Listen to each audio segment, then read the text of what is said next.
morning, everyone. How are we all feeling this morning? Murmuring, okay. So it's my great pleasure today to be chatting with Nico. She's a fascinating woman. We have 18 minutes, so I'm going to try and ask questions and then step out of the way so you get the most information from her. I'm going to give a quick introduction, though. So Nico, if you haven't heard of her before, is a professional artist, athlete, and entrepreneur based in California. And she's been focused on security for over 2 decades. And she's also helped dozens of successful startups and organizations. And in the past 15 years, Nico has helped the Dark Tangents team to organize DEF CON, which is the biggest hackers conference in the world. She's also the co-founder and co-chairman of Wickr, Inc., a secure communications platform providing end-to-end encryption services to users in over 190 countries around the world. It's also been rated several years running as the best messaging app, not just in security, but overall by PC Magazine. She's launched various nonprofit organizations and initiatives, including Super Sessions, Roots Asylum, and the Wickr Foundation. Roots Asylum is focused on teaching kids how to love being white hat hackers. Super Sessions is focused on the evolution of big wave surfing. And the Wickr Foundation is dedicated to advancing the private web. And it's the privacy issue that we're going to be digging into today. She also serves as an advisor to various security-focused startups, including All Clear ID, CrowdStrike, and Lookout. So let's dive in. Why is privacy important? And is it a luxury that we now can't afford to ignore? Yes, so I think now privacy is something that only billionaires and celebrities really have, and it's something that all of us deserve and need, no matter where you are in society. I think there's, the whole privacy, the new fame idea here is that, a decade ago, it was really hard to be a public figure. So everyone wanted to be a public figure. Now it's really hard to be a private figure. So this is what the kids are striving for, because this is what their parents can't do. Anna Wintour, who's the editor-in-chief of Vogue in USA, actually said that it's now in vogue to be ungoogleable. So this is what we'll see over the next generation that makes me really optimistic. So what would you say about people, for instance, parents, who are snapping images of their children from the day they're born up until, well, they go to college or whatever it might be? Is there a danger there for these kids? I think it's irresponsible to put pictures of your kids online for a number of reasons. Usually you have your geotags attached to all those pictures so you can start to track where your kids are and when. And your location, especially of your kids, is something that is very important to protect. I think also, the internet is forever. And I want to make my own decisions about the digital footprint that I leave out there. And I'm lucky enough that I did get to make those decisions. And I want my daughters to be able to make those own decisions themselves as well. So we were talking a little bit backstage about some of the ways in which we can teach kids. Like if you're a parent and you say to your kid, right, you shouldn't do that, they're going to rebel and they're going to do exactly the opposite. Yeah. And you found a really nice way to deal with this issue. Can you tell us about some of the things that parents can do to help their kids? Yeah, so a long time ago, I helped start the snowboarding industry. And if we would have gone out to kids and said, hey kids, snowboarding makes your legs strong and your heart healthy, and your mom really wants you to do it, it would have not become the global phenomenon it is. People wanted to do it, kids wanted to do it because it was cool and what their parents didn't know how to do. And that's how we have to teach them about privacy too. So nowadays, when I ask a group of kids, I say, okay, who in the room wants to learn about privacy and security? I get maybe 2 people to raise their hands. But if I say to a group of kids, who wants to learn how to eavesdrop on cell phone calls and text messages and learn how to break into sites like Facebook? Every single kid raises their hand. And by learning those lessons, by learning how easy it is to eavesdrop on other people's text messages, you don't have to tell the kids what not to do. They can make that decision themselves. You're teaching them something that empowers them. And that's something that they're receptive to. So when we're looking at the ways in which data is collected about us, and we saw with the previous speaker that increasingly we're getting into the world of wearable tech, which will be able to gather much more data, much more sensitive data than perhaps ever before. What are some of your concerns around getting privacy legislation, perhaps, or other things that we can do to make sure that this data isn't collected and misused? So we're still early on in the process, right? So we've got a lot of time to fix the problem here. So we've got in our offices, we have really big cameras in every bathroom with a warning sign saying that you're being recorded. And it's a joke. They're not actually connected. But it kind of gives you the point there about where we're going with this. And so we have a joke. I say, well, next we're developing the Google toilet. It's kind of like the Samsung toilet that's $5,000, but Google's giving it away for free. They just want to collect your shit. That's not true. They're not doing that. But then I was just recently, Wickr was lucky enough to be awarded the World Economic Forum Tech Pioneer of the Year. Fantastic. And I met one of the other tech pioneers there from Tokyo, and he'd actually developed what I call the shitter chip. So this is a little chip that sits in your toilet and analyzes your shit and sends the information to your doctor. Now you can see the good reasons for this, right? It was to help cure cancer. But as this information gets more intimate, like the talk that we saw before us on here, we need to really think about privacy. We need to think about the fact that the internet is forever, and that in order to hold this information, to hold that kind of personal information is a huge responsibility. And it's very similar to hazardous waste, and it needs to be treated as such. So there's a couple of things I want to pull out. So maybe looking at how businesses can help build in privacy structures within the design of their companies, the design of their products and services, and then also as individuals, what we can do to protect ourselves on a day-to-day basis.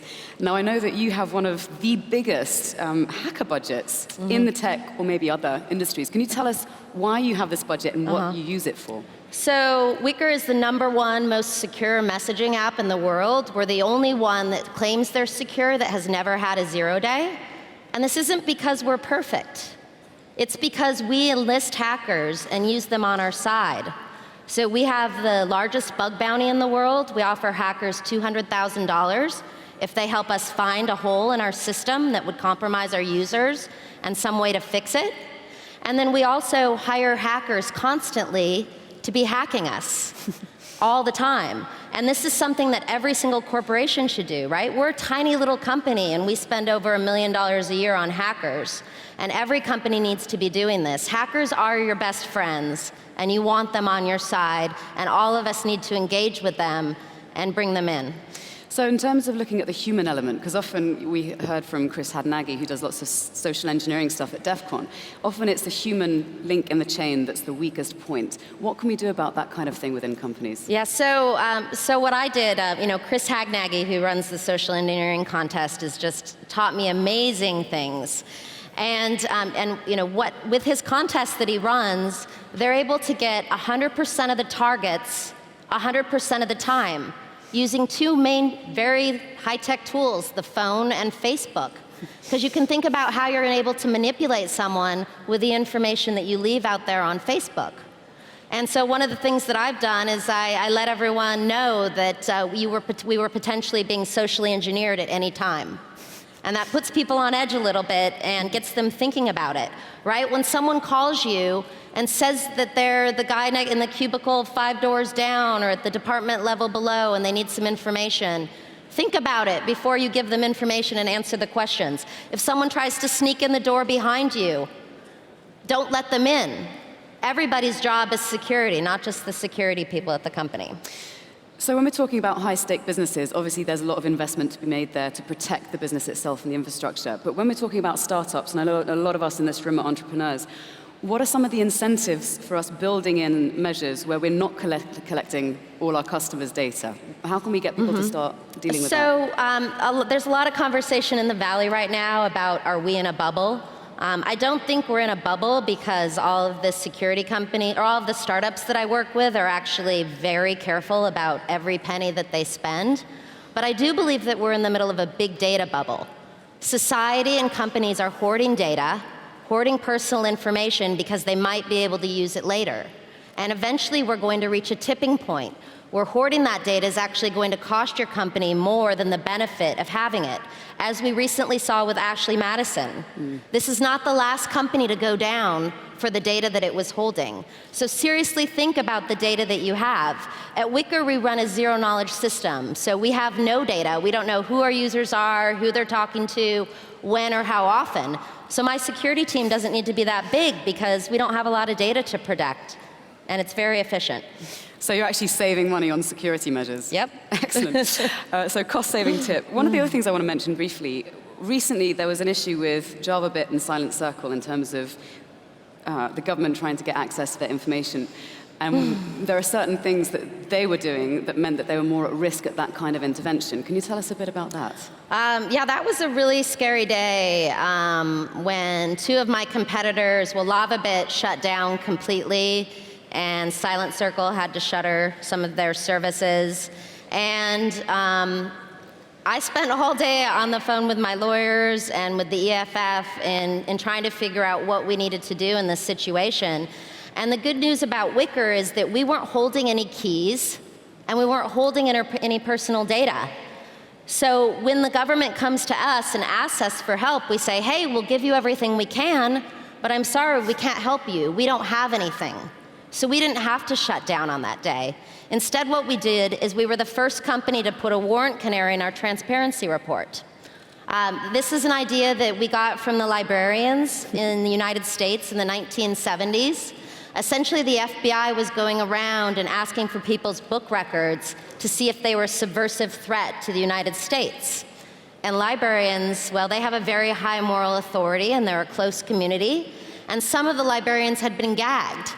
And so the librarians that were not under gag order started putting a sign on the outside of their library that said, the FBI has not been here. And so we decided to take that and do the exact same thing. We have a picture of a canary on our site, and it says, we have not been subject to any secret gag orders. And look for this warrant canary to go away. And so now, at the time, there was no legal precedent for that. Very brave of my lawyers to agree to do this. But since then, they've actually ruled that the warrant canary is legal. Wow. And a lot of other companies are doing it. So it's important to look for it. So to be able to get people to signal in a way that's legal, that they can be protected. So in terms of things that we can do on a day-to-day basis, I wanted to bring this on stage. Nico handily gave me this Faraday cage, which is great. Don't know if you can, well, anyway. Can you tell us a little bit about what it is and how it works and how we can make one in case you don't want to be tracked? So essentially what that is metal fabric that doesn't have a seam on it. So if Natalie puts her phone in there, she'll disappear off the grid completely.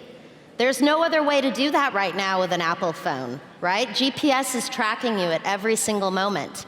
Now again, if Natalie goes to meet with a secret source, she doesn't want to just put her phone in then, because then it's obvious she disappeared and she must be going somewhere important. So it's also, you need to kind of disappear regularly. I put mine in there when I'm taking a shower. More importantly for most of you though, I think it's about your RFID credit cards and your RFID passports. These things can be cloned by hackers from long distances away, and it happens commonly. So a Faraday cage will keep those signals from going out. If you're not lucky enough to have one of these Faraday cages here, we teach the kids how to make them with tinfoil and a plastic baggie. We'll do the job as well. And how does that work? Because it's quite curious with the static. How does what? The baggie and the... So essentially, the tinfoil is what blocks most of the signals, but it's pretty thin. So by the static that the plastic baggie creates with the tinfoil, it's enough to stop the wire signals. Brilliant. Nice lo-fi and very effective mechanism. Is there anything else that you think we're going to see over the next few years in terms of people awareness around privacy and trying to shift things into a different direction?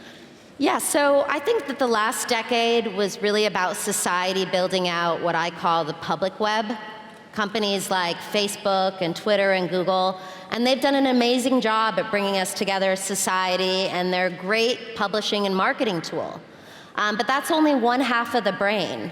And humans, we evolved when we became more evolved mammals once we developed the second hemisphere of the brain, which I call the private web. And the private web, over the next decade, will grow to be just as big as the public web. Wickr's one example of the private web. Other apps that belong in the private web are all of your healthcare apps, all of your kids' apps. And so that's a great opportunity for entrepreneurs to essentially think of any app in the App Store and now build it with the right privacy in mind in terms of you're granting ownership and control to your users. And in terms of things like sign-in, I know that there's a move towards using, well, we're already seeing a lot of biometrics, when you sign in with your thumbprint for your smartphone or your tablet. Have you got any thoughts about how privacy will be affected if we end up moving towards a single sign-in where you only have the one identity online, like we heard about in Dave Eggers' The Circle, for instance? So it's really hard to change your fingerprints once they're out. So, it's pretty interesting. The whole password problem has always been something that's amazing. But Natalie, I guess, we've got 2 minutes here left, and I think kind of the big news as I was flying over here to Europe yesterday was seeing in the UK the Investigatory Powers Act. Yeah, is that what it's called? Charter. The Snoopers Charter. And it's really interesting to see that, that they're considering outlawing technology like Wickr in the UK. About when Cameron first started talking about this, I wrote an open letter to him and reminded him on the founding of the United States. And George Washington had a theory. He said, if we provide our citizens with private communication and uncensored information, we'll create a strong society because you need strong social discourse. This was unlike the Brits at the time that were spying on their citizens and censoring their information. We learned a long time ago that this is not the right thing to do, and especially because they're saying it's meant to protect you from terrorists. Terrorists don't follow the law. And if you make it illegal in the UK, you just get a VPN and you download it from France. So it's not going to help anyone. It actually makes the problem worse because what they're asking us to do is to put a hole in the system. And one of the most important lessons that I learned from Thomas Cross, one of the great hackers, and he taught the kids last year how to break into lawful intercept machines. These are the machines that the FBI uses to listen to our conversations. And we were able to break into these machines, and we taught the kids how to do it. And that very clearly demonstrates that any backdoor for the good guy will be used as a backdoor for the bad guy. And so what's being recommended that right there, right now, will actually make us much less secure. So any words of hope to wrap this up before we leave the stage? So in the work I do with educating kids 8 to 16, what I've seen is that they are very into privacy. Now, you don't say the word privacy. You say, are you interested in escaping the surveillance state of your parents and your educators? This is what teens do. They love it. And also what we see in this younger group of kids is they're overreacting to the generation before. So much like fashion, with skinny jeans to bell bottoms, we're seeing a natural overreaction from the generation below, and they very much do get the importance of the private web, and I think we will get these problems fixed. Brilliant. Well, Nico, thank you so much for a whistle-stop tour, and thanks for joining us today. Thanks.